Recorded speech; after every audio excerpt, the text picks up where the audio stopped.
Hello, welcome to Ed's Reading Room Owlets. I hope you're going to enjoy the books I've chosen for you this month as much as I enjoy them. The first, for slightly younger readers, is part of the Barney the Boat Dog series by Linda Newberry, and this book is Fairground Surprise. And then the second book is My Uncle Foulpest, Dinosaur Disaster by Timothy Knapman. More of that in a minute. So the first book, Barney the Boat Dog, Fairground Surprise by Linda Newberry. In this book, Barney is, as usual, with Jim on the narrowboat. But in this story, they've been joined by Freddie, Jim's small grandson. I'm going to read a little bit from the beginning, just to sort of set the scene. Barney loved it when Freddie came to stay on Whistling Jack. The rest of the time, it was just Barney and Jim and their narrowboat, and Barney loved that too. The waterways took them through peaceful countryside to riverside towns, and sometimes even through a busy city, with locks so narrow that the boat could only just squeeze through. On their journeys they met all sorts of people, old friends, new friends and strangers. Barney never knew where they'd go next or who they might meet.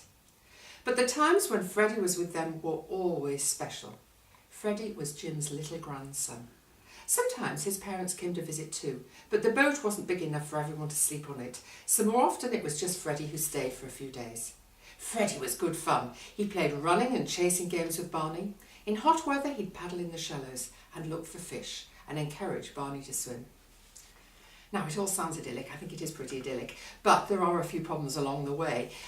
Freddie is hoping to buy a present for his grandfather, but his piggy bank ends up in the river and Barney has to try and help, and then there are more problems because then Freddie appears to go missing and poor old Jim is so worried, but as usual Barney comes to the rescue.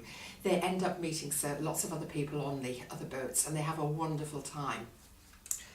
Now for slightly older readers, My Uncle Foulpest, this book is hilarious, and this particular book is called Dinosaur Disaster, and this is by Timothy Knapman. There are in fact two stories in this book, but before I tell you a little bit about the stories, I'm going to read the intro, which is actually from Wally, and he can speak for himself. He is the person who has Uncle Foulpest. Do you know any grown-ups? Of course you do, they're everywhere. You can't walk down the street without seeing one, and mostly they do a very good job. They look after us, they drive us around in cars, and they cook us nice food. Sometimes they even buy us presents and treats. Grown-ups are all right, generally speaking. But my grown-up is a bit different. He's my uncle and he's, well, you'll find out. His name is Foulpest, which is strange enough, but the things he gets up to are so totally and completely weird and nutty that just thinking about them makes me go all red and wobbly. So when I tell my stories, I like to pretend they all happened to someone else. Don't get me wrong, I love my uncle. He has a good heart and he tries very hard, but he's just my Uncle Foulpest, Wally. So lovely little introduction from Wally about his uncle. His uncle is actually an ogre. So it is absolutely hilarious, this book, really brilliantly written, and it will have you laughing out loud, I'm sure, from beginning to end. The book actually consists of two stories. In the first book, the first story is the Dinosaur Disaster.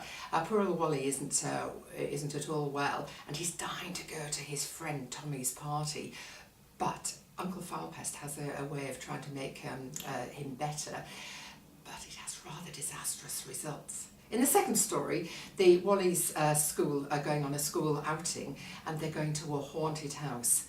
Wally tries to keep quiet about the school trip, thinking that Uncle Foulpest might want to go with them, but yes, you've guessed, Uncle Foulpest does end up going with them, with hilarious results. As I say, this is brilliantly written, as is the first book. I do hope you're going to enjoy them, and I hope you enjoy the fun activities that I've written to accompany these